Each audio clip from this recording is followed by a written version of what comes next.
Selamat pagi, salam sejahtera. Terima kasih karena bersama dengan saya di Nazilin Unity Channel. Ini keputusan terkini kes Zahid Hamidi dan rayuannya. Pastinya menggemparkan seluruh Malaysia. Dan ada yang suka, ada juga yang tak suka. Tapi Anda harus ikuti dulu apa kes sebenar Zahid Hamidi dan status rayuan itu. Dalam Kosmo Harian menulis tiada lagi penangguhan rayuan pembebasan Ahmad Zahid Hamidi 9 September ini. Mahkamah rayuan di sini menetapkan 9 September ini bagi tarikh akhir pendengaran rayuan pihak pendakwaan terhadap pembebasan Datuk Seri Ahmad Zahid Hamidi daripada 40 pertuduhan rasuah berhubung kontrak sistem visa luar negara VLN. Pada tarikh itu, selain pendengaran rayuan, pihak pendakwaan, mahkamah juga akan mendengar status dua representasi yang dikemukakan Ahmad Zahid 71. Panel 3 hakim yang diketuai Datuk Haria Said Ismail menetapkan tarikh baharu itu selepas Peguam Datuk Hisham Teh Pok Tek yang mewakili Ahmad Zahid memaklumkan pihaknya baru memfailkan representasi kedua pada Februari lalu. Dua lagi hakim yang turut bersidang ialah Datuk Azman Abdullah dan Datuk SM Komiti Supia. Pada prosiding itu, Hakim Hadharia turut mengingatkan semua pihak bahawa panel bersidang telah bersedia untuk mendengar rayuan hari ini meskipun ia melibatkan nota prosiding yang banyak.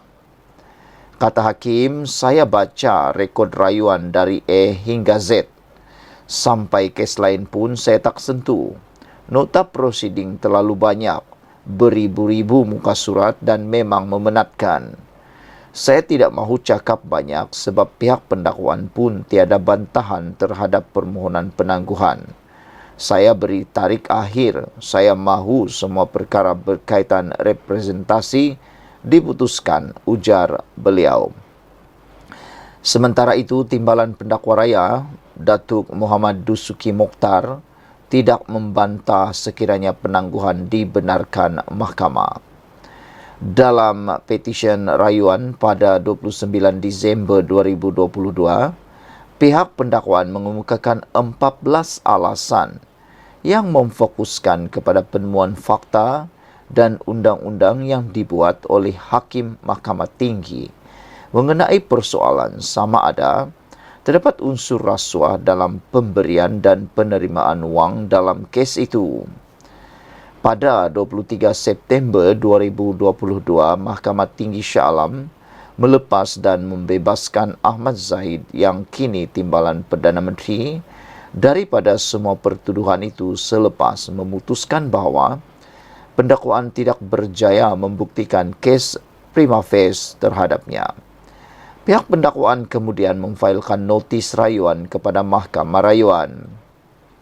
Ahmad Zahid Hamidi kemudian mengemukakan representasi pertama kepada Jabatan Peguam Negara AGC pada Januari 2023, manakala representasi kedua pada Februari tahun ini untuk pertimbangan AGC untuk tidak meneruskan rayuannya.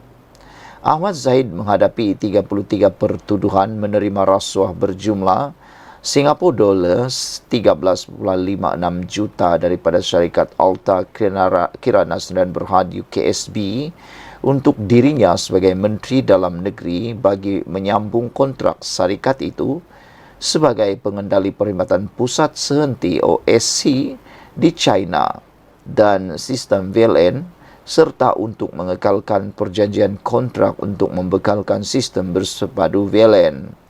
Ahmad Zahid yang juga bekas Menteri Dalam Negeri didakwa melakukan kesalahan itu di Seri Satria, Persin 16, Putrajaya dan Country Heights, Kajang antara Oktober 2014 dan Mac 2018.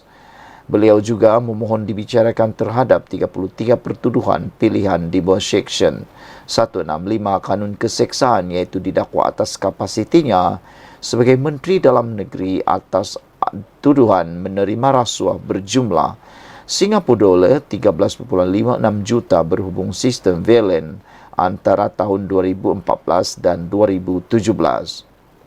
Bagi 7 lagi pertuduhan, Ahmad Zaid didakwa memperoleh untuk dirinya wang tunai Singapura dolar 1.150.000, RM 3 juta dan 15,000 Swiss franc dan US dollar 15,000 daripada syarikat sama yang mempunyai kaitan rasmi dengan tugas rasminya. Ahmad Zaid didakwa melakukan kesalahan itu di rumah sama antara Jun 2015 dan Oktober 2017. Sekian dulu untuk kali ini. Jangan lupa tinggalkan komen anda untuk isu kali ini, yaitu tiada lagi penangguhan rayuan pembebasan Ahmad Zaid Hamidi 9 September ini. Kita jumpa lagi. Bye-bye. Selamat pagi, salam sejahtera. Terima kasih karena bersama dengan saya di Nazilin Unity Channel. Akhirnya yang kita tunggu-tunggu. Akhirnya suara Datuk Seri Anwar Ibrahim, Perdana Menteri Malaysia, berkumandang mengulas tentang isu stalking dengan kalimah Allah. Saudara, isu ini memang sangat panas. Namun demikian, ini komen lebih hebat, lebih afdal dan bijaksana daripada Perdana Menteri Malaysia yang juga terkenal sebagai Perdana Menteri Perpaduan Malaysia. Datuk Seri Anwar Ibrahim kata, mesti ada tindakan, tapi jangan hukum melampau. Itu komen Anwar Ibrahim berkait dengan isu stalking. Sangat tegas, sangat bijaksana, tetapi juga mengambil kira sentimen perkara yang mustahak. Perdana Menteri Anwar Ibrahim berkata, kontroversi membabitkan isu stalking yang tertera kalimah Allah baru-baru ini perlu disiasat dan diambil tindakan mengikut garis panduan undang-undang. Datuk Seri Anwar Ibrahim selalu mengatakan bahawa negara kita ini adalah negara berundang-undang. Tiada seorang pun di Malaysia ini boleh mengambil tindakan mengikut suka hati rasa sendiri berkait dengan perkara apapun di Malaysia. Ianya bukan berkaitan emosi, tetapi harus mengikut undang-undang. Kerana negara ini diikat oleh undang-undang. Namun demikian, Anwar Ibrahim menegaskan hukuman terhadap pihak terbabit tidak seharusnya berlebihan. Pandangan saya jelas, kata Anwar Ibrahim. Ada laporan, ada keterlanjuran. Mesti ada tindakan segera. Kemudian keputusan mengikut jalur hukum, kata Anwar. Mesti maju terus. Kenapa kita mesti terperangkap dengan isu-isu yang berpanjangan? Satu perkara yang menarik perhatian kita apabila Anwar Ibrahim kata, mesti maju terus. Dengan kata yang biasa kita cakap, mesti move on. Tapi mesti diberi hukuman dan mesti diambil tindakan, kata Anwar. Tapi kita mesti move on.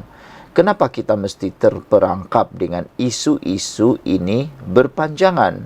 Soal Anwar Ibrahim. Ada laporan, ambil tindakan, kata Anwar pada majlis berbuka puasa bersama petugas media di Putrajaya malam tadi. Kata Anwar, dia berharap agar isu itu dapat ditamatkan.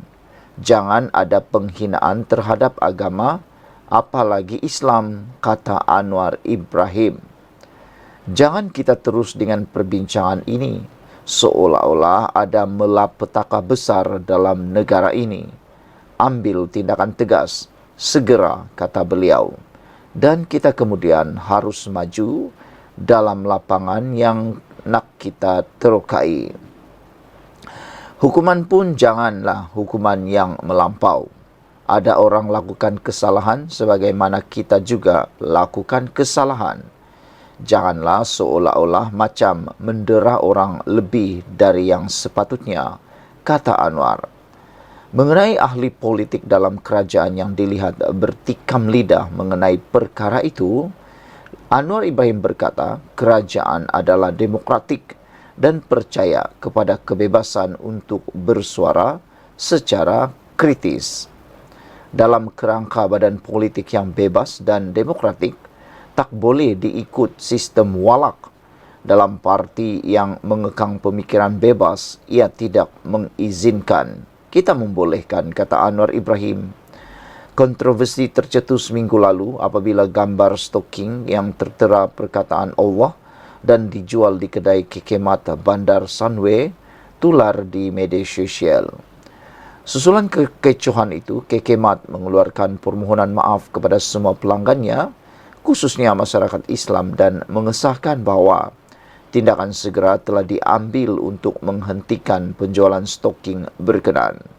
Ini termasuk menamatkan kontraknya dengan Zin Jian Chang Sendirian Berhad, sebuah syarikat yang berpengkalan di Batu Pahat, Johor. Pembekal itu sebaliknya menyalahkan Mu Mian King Hoseri kerana tersilap menghantar stoking berkenaan, di mana mereka kemudiannya telah terlepas pandang produk tersebut. Pihak polis ketika pemeriksaan ke atas kilang Zin Jian Chang hanya menemui 5 pasang stoking tertera kalimah Allah dan kesemuanya telah ditarik balik dari kekemat. Ketua Pemuda UMNO Akmal Saleh antara yang lantang menggesa kekemat diboikot meskipun selepas ditegur 3 menteri kabinet. DAP turut menyuarakan rasa tidak setuju dengan pendirian sayap UMNO itu. Isu stoking, itulah dia suara komen daripada Anwar Ibrahim yang amat tegas dan bijaksana. Inilah Perdana Menteri yang kita harap-harapkan. Bijaksana dalam mengambil keputusan, bijaksana dalam menjaga perpaduan. Sekian dulu untuk kali ini. Jangan lupa tinggalkan komen anda, tekan butang subscribe. Bye-bye.